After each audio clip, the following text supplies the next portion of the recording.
Merci beaucoup. L'Académie de chirurgie, grâce à notre collègue ici présent, Dominique Franco, réalise tous les ans une remise des prix de la recherche en chirurgie. Donc, on est tous très conscients du lien entre le progrès chirurgical et la recherche fondamentale, la recherche appliquée. On a eu un exemple en ophtalmologie. euh, on bénéficie tous du laser femtoseconde, qui est une invention d'un physicien qui, par hasard, quand il faisait ses travaux sur le laser de toute petite longueur d'onde aux États-Unis, a eu un accident d'un de ses assistants qui a reçu un coup de laser dans l'œil et il craignait d'avoir perdu son poste de chercheur associé à une grande université américaine. Et puis, ben, l'examen de cette lésion liée à ce coup de laser femtoseconde a été brusquement une découverte pour un interne en ophtalmo présent qui accueille ce jeune blessé de l'œil et qui dit, je n'ai jamais vu ça. Il était interne en deuxième année d'ophtalmo et il s'interroge, il fait venir tous les ophtalmos compétents du secteur et finalement, le président de l'université euh, dit à Gérard Mourou, qui va devenir prix Nobel, comme l'interne d'ophtalmo, cher ami, vous avez 2 millions de dollars pour continuer vos travaux sur le laser femtoseconde. Actuellement, dans tous les cabinets d'ophtalmologie, à l'IHU, dont vous avez une démonstration ici, l'IHU Foresight, des 15-20, eh bien, les lasers, la physique fondamentale est essentielle pour changer la donne et créer de nouveaux outils. Et c'est une découverte qu'on peut dire de sérendipité, un accident. Gérard Mourou est venu à l'Académie de chirurgie, il nous dit, je ne suis pas ophtalmo, je suis physicien fondamentaliste. Mais maintenant, il est considéré comme le meilleur ophtalmo du monde. Donc voilà, donc c'est des histoires magnifiques. Et évidemment, on ne va pas oublier l'université, monsieur le président des doyens, euh, cher Benoît. C'est la formation, elle passe d'abord par l'université. Et donc, comment notre université prépare, nous aide à préparer avec les écoles de chirurgie les populations qui vont devenir beaucoup de femmes. Alors, j'en profite pour saluer notre future présidente de l'Académie nationale de chirurgie, Carole Matelin. Si tu peux te lever, s'il te plaît, et tu peux peut-être descendre.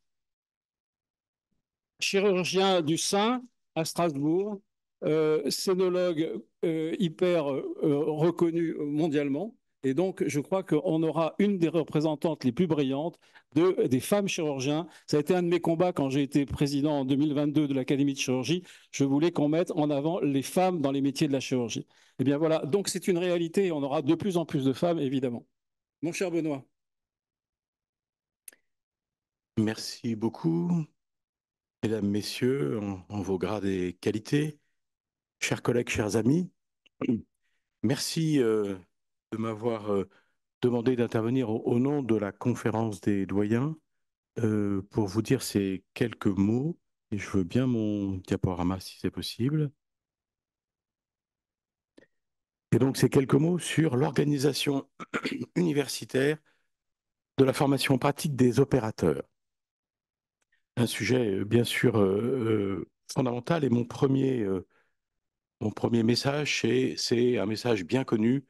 Jamais la première fois chez le patient. L'apprentissage par la simulation est incontournable. Il ne s'agit pas là à l'écran d'un acte de chirurgie, mais d'une ponction lombaire. Et on voit bien que ce jeune médecin n'est pas très à l'aise quand on regarde le visage que j'ai un peu flouté, mais qui est crispé de ce patient qui doit bénéficier de cette ponction lombaire. Et donc, la simulation est devenue strictement incontournable pour tous nos métiers.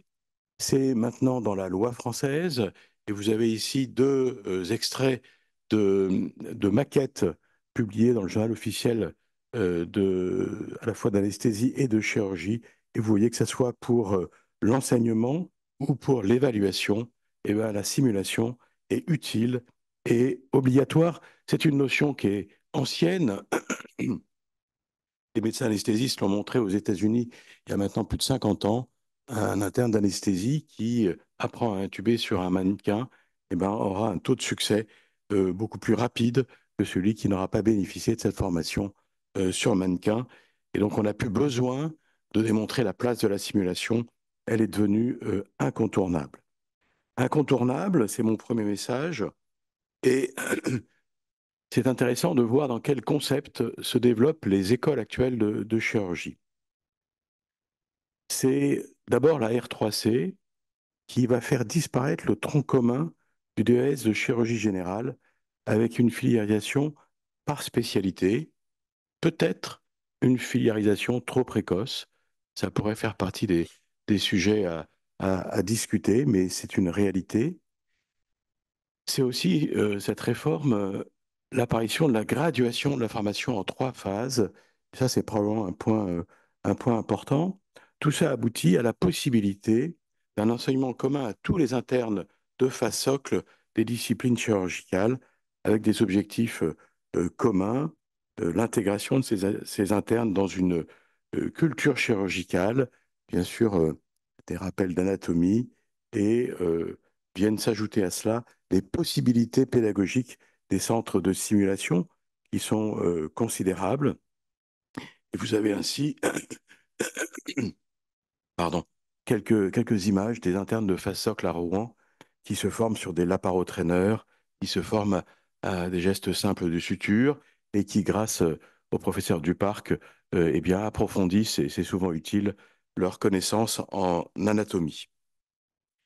Et donc, cette phase socle est sûrement très propice à ces écoles de chirurgie qui leur permettent ainsi une culture chirurgicale dès le départ, dès le début de leur internat. Alors, pourquoi ces écoles? Eh bien, pour structurer et assurer une traçabilité de la formation.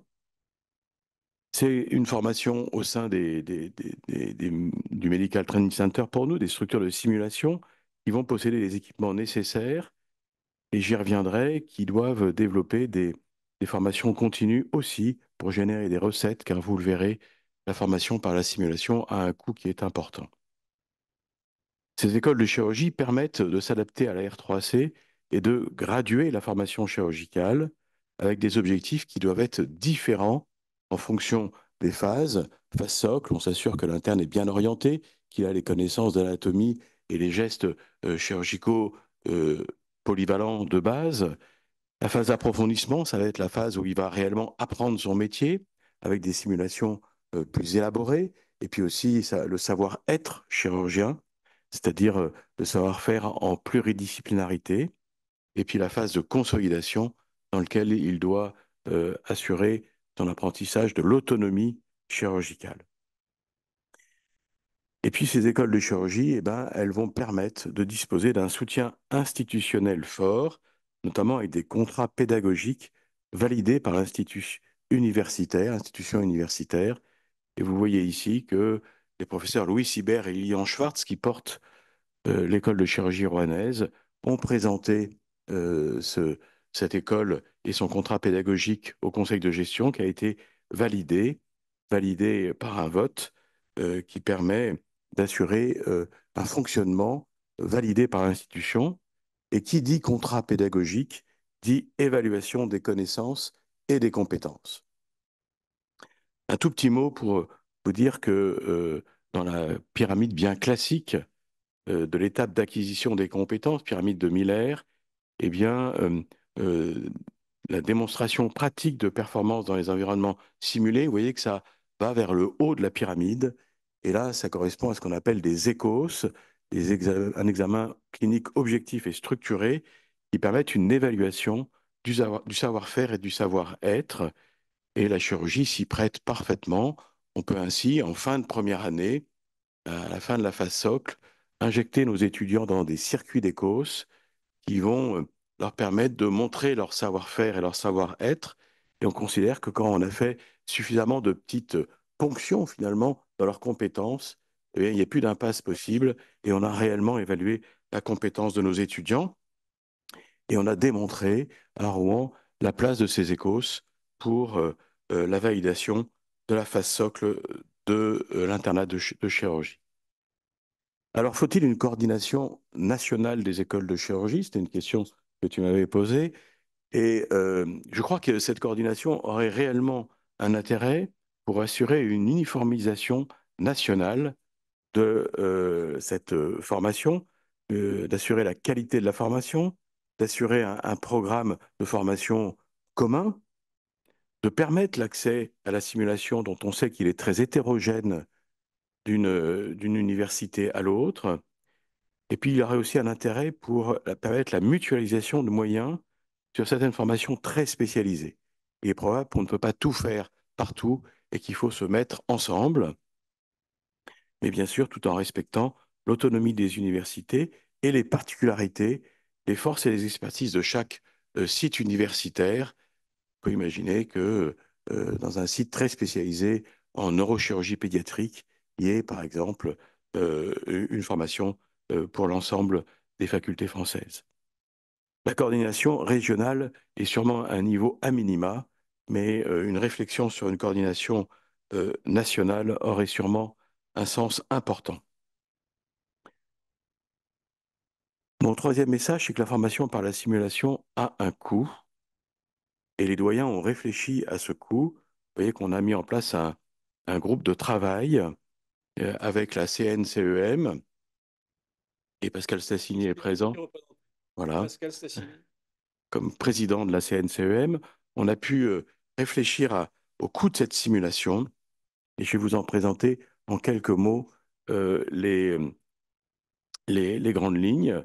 Le groupe, et d'ailleurs Didier Quirier qui vient d'arriver en l'a piloté, a structuré les disciplines en trois grands groupes, les spécialités chirurgicales qui vont avoir un coût en termes de simulation qui sera important, les spécialités médicales de l'aigu et les spécialités qui font de l'interventionnel, et puis les autres spécialités médicales. Alors je me suis centré pour vous sur le coût de la simulation en chirurgie, et vous avez ici le coût estimé pour un interne de chirurgie thoracique et vasculaire, qui, vous voyez, est de 3 400 euros. Pour un interne d'ORL, il sera de 3 500. Je vous passe les détails, hein, ils sont dans le rapport que Didier a publié. Et pour un neurochirurgien, ils vont être un peu plus élevés, de l'ordre de 5 600 euros. Ce qui fait que la CNCEM et la conférence des doyens ont fait deux simulations pour proposer une dotation annuelle qui, vous voyez, est importante, puisqu'elle est de l'ordre de 7 millions d'euros par an pour une cohorte globale des étudiants de 9 200 au moment de cette simulation. C'est une première simulation. La deuxième est plus élevée, à 34 millions, mais avec une dotation initiale qui permet d'uniformiser les centres de simulation au niveau de la France, et puis avec par ailleurs la nécessité de- d'avoir des moyens soclés qui sont pluriannuels, parce qu'évidemment, il y a de la consommable qui va avec ces simulations et des coûts humains. Et donc la formation par la simulation a un coût, ce qui fait que le modèle financier des centres de simulation est à développer. Et je reviens sur l'intérêt que ces centres de simulation puissent faire aussi des formations post-universitaires payantes permettant de financer la formation initiale. L'aide de l'État paraît néanmoins totalement incontournable. J'en ai déjà parlé à un certain nombre de ministres de la Santé, mais comme ils se relayent à vitesse assez rapide, eh ben, voilà, il faut que je recommence. Mais j'ai rendez-vous bientôt avec Emmanuel et je l'espère avec la ministre pour qu'on puisse Là pour t'aider. aborder ce sujet. Mais bon, sans aide de l'État, ça paraît très compliqué. Pourquoi pas la participation des assurances qui seraient intéressées à avoir des praticiens qui seraient formés par la simulation avec peut-être moins de complications. Et je dis attention à l'aide de l'industrie pharmaceutique, car il est absolument indispensable que la formation soit indépendante. Formation au numérique en santé et à l'intelligence artificielle. Je n'ai qu'une seule plaque, mais c'est probablement la plus importante. Vous l'avez compris, elle est incontournable, absolument incontournable. Les politiques imaginent le médecin ou chirurgien comme celui d'aujourd'hui, peut-être même comme celui d'hier, et ont beaucoup de mal à projeter la vision d'un médecin ou d'un chirurgien du futur. C'est à nous à les aider à avoir cette vision-là. Vous avez entendu évidemment parler des 16 000 étudiants en médecine souhaités par Gabriel Attal. Très très compliqué de savoir quel sera le médecin de demain. En tout cas, ce qui est sûr, c'est qu'il n'aura pas le même exercice que celui d'aujourd'hui. Et donc, il faut avoir cette réflexion pour essayer d'avoir une vision qui ne soit pas complètement à la louche du nombre de praticiens à former. Avec euh, la SNCEM, avec les collègues spécialisés dans le domaine, on a mis en place une formation en premier cycle au numérique en santé pour tous les étudiants en santé et pas que les médecins. Il nous reste maintenant à développer cette formation pour le deuxième cycle et le troisième cycle, et puis aussi à rattraper et à aider nos collègues qui ont plus d'expérience et qui sont installés pour appréhender ces outils du numérique. On a un champ immense de formation devant nous. C'est un défi qu'il nous faut relever. En conclusion de ces quelques mots, le développement de la formation par la simulation en santé est inexorable, c'est indispensable, ça a un coût. Elle doit se faire en pluriprofessionnel, ça a été déjà dit avant moi, c'est absolument indispensable d'apprendre à nos jeunes collègues à travailler en équipe.